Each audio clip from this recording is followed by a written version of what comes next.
आइए फ्रेंड्स, आज हम लोग क्लास 10th का एक नया चैप्टर स्टार्ट किए हैं जिसका नाम है पृष्ठीय क्षेत्रफल और आयतन।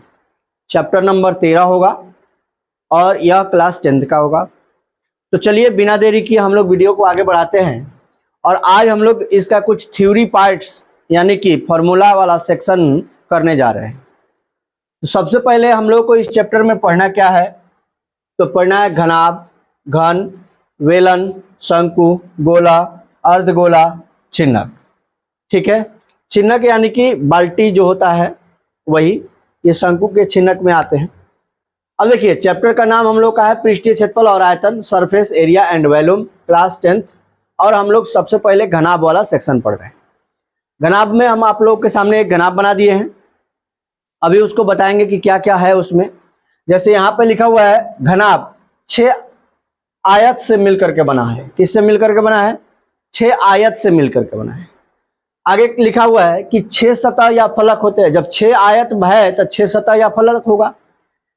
उसके बाद 8 शीर्ष या कोण होगा, 12 कोर या किनारा होगा, वक्र पृष्ठीय क्षेत्रफल का ये या 4 दीवारी का क्षेत्रफल का ये, तो वो 2h × l + b होता है, जहां h बराबर ऊंचाई होता है, b बराबर चौड़ाई होता है, l बराबर लंबाई होता है। ठीक है, आगे देखिएगा कुल पृष्ठीय क्षेत्रफल की बात कही जाएगी तो 2 × lb + bh + hl, यानी कि 2 गुणे लंबाई गुणे चौड़ाई प्लस चौड़ाई गुणे ऊंचाई प्लस ऊंचाई गुणे लंबाई। आगे देखिएगा विकर्ण कहे या कमरे में अधिकतम लंबाई की छड़ कहे, यानी कि एक कमरे में अधिकतम कितनी लंबाई की छड़ रखी जा सकती है, ये बात कहे या विकर्ण पूछे तो याद रखिएगा सूत्र होता है √L² + b² + h², यानी विकर्ण ही बताना है। फिर कह रहा है घनाभ का आयतन बताइए, तो LBH यानी लंबाई गुणे चौड़ाई गुणे ऊंचाई। फिर कह रहा है कि जो विकर्ण है उसकी संख्या कितनी होती है? 4। अब थोड़ा सा हम आपको समझाते हैं कि ये 6, 8, 12 क्यों है। अब देखिएगा ध्यान से, हम आपके सामने एक ब्रिक्स लाए हैं। ब्रिक्स मतलब होता है ईंट।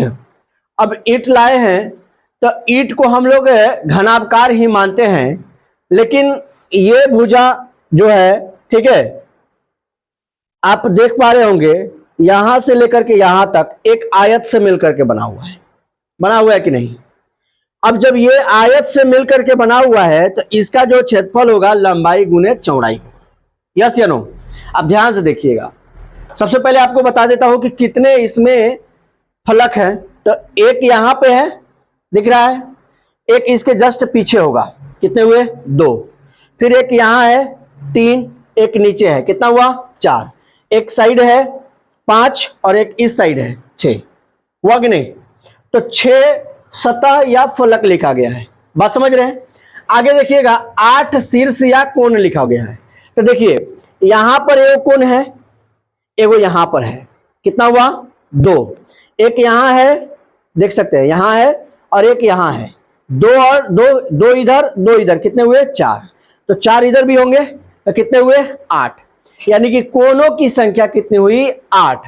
अगर आपसे पूछा जाएगा कि कोर या किनारा कितना होगा, तो कोर या किनारा जो होगा वो होगा 12। अब कैसे? देखिए एक यहां है, ये कोर है कि नहीं, या किनारा भी बोल सकते हैं। एक यहां है, 2 हुआ, तो जस्ट 2 इधर है तो 2 इधर भी होगा, ठीक है, तो 4 हुआ। फिर यहां पर देखिए, यहां पर 5, यहां पर 6, यहां पर 7, यहां पर 8, देखिए यहां पे 9, यहां पे 10, ये 11 और ये 12। समझ गए? नहीं विश्वास है आप भी घर पे काउंट करिएगा, काउंट कर सकते हैं। अब आपको मैं बताना चाह रहा था कि इसका जो पृष्ठीय क्षेत्रफल है, चाहे कुल पृष्ठीय क्षेत्रफल है, ये कैसे आता है। तो आप एक बार समझिए, जैसे ये LB होगा, यानी इसका क्षेत्रफल जो होगा LB होगा, तो जब 6 गो है तो 6 गो LB होगा। यस या नो? लेकिन फर्क यह है कि अगर यह LB है, लंबाई और चौड़ाई है, तो ये चौड़ाई और ऊंचाई होगा। तो इसलिए यहां पर जो है 3 पार्ट्स हैं, LB, BH और HL। और सबके दो दो है, यानी कि 2L भी है, 2BH है और 2HL है, इसीलिए इसमें से दो कॉमन करके 2 into L B plus B H plus HL लिख लिया गया है।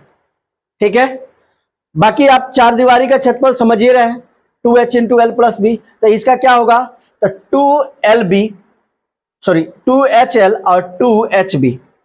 ठीक है, तो अब हम लोग देखेंगे अगला पार्ट